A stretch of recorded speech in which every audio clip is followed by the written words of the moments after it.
ચાલો આજે એન્જિનિયરિંગની દુનિયામાં થોડા ઊંડા ઉતરીએ અને સિન્ક્રોનસ મોટર્સમાં જોવા મળતી એક ખૂબ જ રસપ્રદ ઘટનાને સમજીએ. આ ઘટના છે હન્ટિંગ. નામ સાંભળવામાં જેટલું વિચિત્ર છે એટલી જ આ એક ગંભીર અસ્થિરતા છે. તો ચાલો આને બરાબર સમજીએ. તો સૌથી પહેલો સવાલ મનમાં એ જ આવે કે આ હન્ટિંગ આખરે છે શું? એનો અર્થ શું થાય?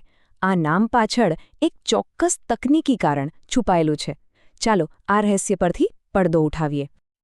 તો ચાલો એક નજર કરીએ કે આજે આપણે શું શું સમજવાના છીએ. સૌથી પહેલા હન્ટિંગની સમસ્યા શું છે એ જાણીશું. પછી તેની ગંભીર અસરો પર ધ્યાન આપીશું. ત્યાર પછી એના ખૂબ જ સ્માર્ટ સમાધાન એટલે કે ડેમ્પર વાઇન્ડિંગ વિશે વાત કરીશું. અને છેલ્લે એ કામ કઈ રીતે કરે છે એ પણ સમજીશું. ચાલો તો આપણા પહેલા મુદ્દાથી શરૂઆત કરીએ. જુઓ, સિન્ક્રોનસ મોટર્સને એની એકદમ સ્થિર સિન્ક્રોનસ ગતિએ ચાલવા માટે જ બનાવવામાં આવી હોય છે. પણ જ્યારે એના પર ચાલતા લોડમાં અચાનક કોઈ મોટો ફેરફાર થાય ને ત્યારે આ નાજુક સ્થિરતા ખોરવાઈ જાય છે. તો આ હન્ટિંગની ચોક્કસ વ્યાખ્યા શું છે? સરળ ભાષામાં કહીએ તો જ્યારે મોટર પરનો લોડ અચાનક બદલાય ત્યારે રોટર તરત જ પોતાની નવી સંતુલન સ્થિતિ પર સ્થિર નથી થઈ જતું. એના બદલે એ પોતાની નવી જગ્યાની આસપાસ આમ તેમ ઝૂલવા લાગે છે, જાણે કે એ પોતાની સાચી પોઝિશન શોધી રહ્યું હોય. બસ આ ઓસિલેશનને જ હન્ટિંગ કહેવાય છે. આને સમજવા માટે એક બહુ જ સરળ ઉદાહરણ લઈએ. એક લોલકને યાદ કરો. જ્યારે આપણે એને એક બાજુ ખેંચીને છોડી દઈએ ત્યારે શું એ સીધું વચ્ચે આવીને અટકી જાય છે? ના, બરાબર ને? એ પહેલાં થોડીવાર એની સ્થિર સ્થિતિની આસપાસ ઝૂલ્યા કરે છે અને પછી ધીમે ધીમે શાંત થાય છે. સિન્ક્રોનસ મોટરના રોટરનું આ ઓસિલેશન બસ આવું જ કંઈક છે. હવે કદાચ એવું લાગે કે આ નાનું મોટું ઓસિલેશન એટલું બધું ગંભીર નહીં હોય, પણ વાસ્તવમાં આ ઘટના માત્ર એક નાની અસ્થિરતા નથી. એની મશીન અને આખી સિસ્ટમ પર ખૂબ જ ગંભીર અને નુકસાનકારક અસરો થઈ શકે છે.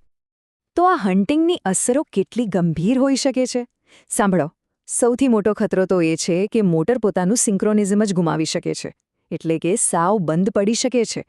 આનાથી સપ્લાય વોલ્ટેજમાં મોટી વધઘટ થાય છે અને એનાથી પણ ખતરનાક મિકેનિકલ રેઝોનન્સનો ભય. આ એક એવી વસ્તુ છે જે આખા મશીનને રીતસર તોડી શકે છે. અને વાત અહીં પૂરી નથી થતી.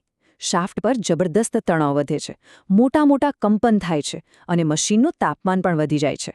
એટલે હવે સમજી શકાય કે આ કોઈ નાની સૂની સમસ્યા બિલકુલ નથી. તો આવી ગંભીર સમસ્યાનો ઉકેલ શું? અહીં એન્જિનિયરિંગની એક ખૂબ જ સુંદર અને હોશિયારીભરી ડિઝાઇન કામ આવે છે, જેનું નામ છે ડેમ્પર વાઇન્ડિંગ. આપણી જે સ્ત્રોત સામગ્રી છે એ પણ ડેમ્પર વાઇન્ડિંગના કાર્યને સ્પષ્ટપણે સમજાવે છે. આ કોઈ પાછળથી શોધાયેલો ઉપાય નથી, પણ એ સિન્ક્રોનસ મોટરની ડિઝાઇનનો જ એક ખૂબ જ મહત્વનો અને પ્રમાણભૂત ભાગ છે, જે ખાસ આ જ સમસ્યાને રોકવા માટે બનાવવામાં આવ્યો છે. તો આ ડેમ્પર વાઇન્ડિંગ બરાબર છે શું? કલ્પના કરો કે રોટરના પોલ ફેસ પર ખાંચા પાડીને એમાં તાંબાના જાડા સળિયા મૂકવામાં આવે છે અને પછી આ બધા સળિયાઓને બંને છેડે ખાસ એન્ડ રિંગ્સ વડે જોડી દેવામાં આવે છે. આનાથી શું થાય? એક બંધ સર્કિટ બને છે જે શોર્ટ સર્કિટ થયેલી હોય છે. હવે આ ડિઝાઇન વિશે જે ખરેખર અદ્ભુત વાત છે ને એ છે એના બેવડા કાર્યો. એનું મુખ્ય કામ જે આપણે જાણીએ છીએ એ હન્ટિંગના ઓસિલેશનને શાંત કરવાનું છે, એને દબાવી દેવાનું છે. પણ એનું બીજું એટલું જ મહત્વનું કામ છે, એ મોટરને ચાલુ થવા માટે જરૂરી સ્ટાર્ટિંગ ટોર્ક પણ પૂરું પાડે છે. મતલબ કે એક જ ડિઝાઇનમાં બે સમસ્યાઓનો ઉકેલ કેટલું સ્માર્ટ છે. ચાલો હવે આપણા અંતિમ અને સૌથી રસપ્રદ વિભાગ તરફ આગળ વધીએ. હવે આપણે એ સમજીશું કે આ ડેમ્પર વાઇન્ડિંગ ભૌતિકશાસ્ત્રના કયા સિદ્ધાંતોનો ઉપયોગ કરીને મોટરને ફરીથી સ્થિર બનાવે છે. આખી પ્રક્રિયાની શરૂઆત હન્ટિંગથી જ થાય છે. જુઓ, જ્યારે રોટર એની સંતુલન સ્થિતિની આસપાસ ઝૂલવા લાગે છે ત્યારે ડેમ્પર વાઇન્ડિંગના તાંબાના સળિયા મુખ્ય ચુંબકીય ક્ષેત્રને કાપવા લાગે છે. આનાથી શું થાય? એમની વચ્ચે એક સાપેક્ષ ગતિ પેદા થાય છે, કારણ કે બંને એક જ ગતિએ ફરી રહ્યા નથી. અને ઇલેક્ટ્રોમેગ્નેટિક ઇન્ડક્શનનો નિયમ આપણને શું કહે છે? જ્યારે કોઈ વાહક ચુંબકીય ક્ષેત્રમાં ફરે ત્યારે એમાં વોલ્ટેજ ઉત્પન્ન થાય છે. અહીં બરાબર એ જ થાય છે. ડેમ્પર વાઇન્ડિંગમાં એક વોલ્ટેજ એટલે કે EMF પેદા થાય છે. અને કારણ કે આ વાઇન્ડિંગ એક શોર્ટ સર્કિટ છે, આ વોલ્ટેજને કારણે એમાં તરત જ કરંટ વહેવાનું શરૂ થઈ જાય છે. અને અહીં જ આખી ડિઝાઇનનું જાદુ છે. લેન્ઝના નિયમ મુજબ આ કરંટ એક ટોર્ક પેદા કરે છે અને આ ટોર્કની દિશા હંમેશા એવી જ હોય છે કે તે જે કારણથી પેદા થયો છે એનો જ વિરોધ કરે, એટલે કે રોટરના ઓસિલેશનનો જ વિરોધ કરે. આ મુદ્દો ખરેખર ખૂબ જ મહત્વનો છે.